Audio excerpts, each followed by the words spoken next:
रोजगार हमी योजनेमध्ये सुरू असलेल्या भ्रष्टाचारावर आळा घालण्यासाठी शासनाने ही योजना ऑनलाईन केली। निदान त्यामुळे तरी भ्रष्टाचारावर आळा बसेल असं काहीसं वाटलं होतं, मात्र गोंदिया जिल्ह्यातल्या एका रोजगार सेवकाने ऑनलाईन सेवेला सुद्धा गुंगारा दिलाय। बेरोजगारांच्या हाताला काम मिळावं, त्यांचा आर्थिक विकास व्हावा या हेतूने केंद्र सरकारने रोजगार हमी योजना सुरू केली। मात्र ही योजना म्हणजे भ्रष्ट अधिकाऱ्यांसाठी आयतं पुरण बनली। या भ्रष्टाचाराला आळा घालण्यासाठी 2005 पासून ही योजना ऑनलाईन करण्यात आली, ज्यात हजेरी आणि कामाच्या मूल्यमापनापासून ते मजुराच्या खात्यात पैसे जमा करण्यापर्यंत सर्व व्यवहार ऑनलाईन करण्यात आले। मात्र आमगावातील एका रोजगार सेवकाने सरकारच्या ऑनलाईन सेवेला गुंगारा देत लाखो रुपयांचा अपहार केलाय। भ्रष्टाचार ते आढळून आले आहेत की जे कामावर नव्हते, काही लोक गावातही नव्हते, त्यांचे बी नावाचं परिपूर्ण पेमेंट उचललेलं आहे। अजून काही बोगस मास्टर आहेत, त्यांच्यामध्ये बी जाणीव झाली आहे। असे किती लोक आहेत? असे 10-15 लोक आहेत आणि कमीत कमी 3 ते 4-5 हजार तक ते रेग्युलर हजेरी आहेत। जे लोक गावामध्ये हजर नव्हते आणि स्वतःहून कामाला आले सुद्धा नाही, त्यांची बोगस हजेरी लावून पैसे गडप केले, सर्व पैसे खाल्ले ना सर। जवळपास किती लाखाचा त्यांनी भ्रष्टाचार केला? जवळपास 15 ते 20 लाखाचा आहे सर। एवढ्या वर्षापासून जर याची सखोल चौकशी झाली तर 15 ते 20 लाख रुपये निघतील सर। जवरी गावात रोजगार हमी योजनेनुसार सिंचन विहिरीचं काम करण्यात आलं। या सर्व कामात गावातील महिला तसंच पुरुषांनी हातभार लावला। मात्र रोजगार सेवकाने सदर कामात बोगस नावं चढवून शासनाच्या निधीवर डल्ला मारला। गावकऱ्यांनी माहितीच्या अधिकारात याबाबत माहिती मागवली, त्यात 10 मजुरांची नावं गहाळ करण्यात आल्याचं निदर्शनास आलं।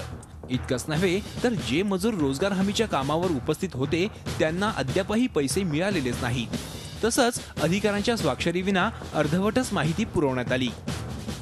आरोप म्हणजे काही लोक कामावर न आलेले लोक आहेत, त्यांची हाजरी लागलेली आहे ना। जे काही लोक कामावर आलेले आहेत त्यांचा पैसा मिळाला नाही आहे। याच्यात खूप मोठा भ्रष्टाचार आहे। हा माझ्या तरी मते असं वाटतं की हा महाराष्ट्र लेवलचा भ्रष्टाचार असेल आणि याला प्रोटेक्शन देणारे कोण आहेत, काय, त्याची सखोल चौकशी झाली पाहिजे।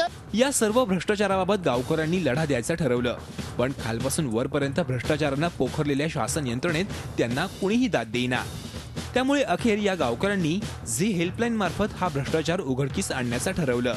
आमच्या प्रतिनिधींनी या गावकऱ्यांची भेट घेतली, प्रत्यक्ष कामाची पाहणी केली। झी हेल्पलाईनची टीम गावात पोहोचताच संपूर्ण गावच भ्रष्टाचाराविरोधात पेटून उठला। या भ्रष्टाचाराबाबत आम्ही संबंधित अधिकाऱ्यांकडे विचारणा केली, मात्र कोणतीही प्रतिक्रिया न देता त्यांनी काढता पाय घेतला। अखेर गावकऱ्यांना सोबत घेऊन झी हेल्पलाईनच्या प्रतिनिधींनी थेट तहसीलदारांचं कार्यालय गाठलं। रोजगार हमीत झालेल्या भ्रष्टाचाराबाबत त्यांच्याकडे विचारणा केली।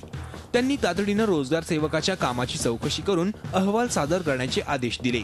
शिवाय रोजगार हमी योजनेच्या कामात आणखी पारदर्शकता यावी म्हणून दर आठवड्याला त्याची नियमित चौकशी सुद्धा करण्यात येईल असं आश्वासनही दिलं। मी अहवालामध्ये नोंद करून त्या रोजगार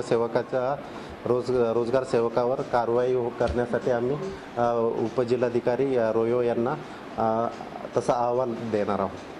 रोजगार 18 वर्षाच्या वरील आहेत का मजूर वगैरे, तर याची आम्ही दर आठवड्याला रिपोर्ट घेणार आहोत आणि त्या अनुषंगाने आम्ही तसा अहवाल कलेक्टर ऑफिसला पाठवणार आहोत। आता लवकरच आमगावातील रोजगार हमी योजनेअंतर्गत झालेल्या कामांची चौकशी होणार आहे, त्यामुळे यात झालेला भ्रष्टाचार चव्हाट्यावर तर येईलच, मात्र जोपर्यंत या योजनेत भ्रष्टाचार करणाऱ्या अधिकारी आणि कर्मचाऱ्यांवर कारवाई होणार नाही तोपर्यंत झी हेल्पलाईन या प्रकरणाचा पाठपुरावा करतच राहील। माधव चंदनकर, झी मीडिया, आमगाव, गोंदिया। झी 24 तास रहा एक पाऊल पुढे।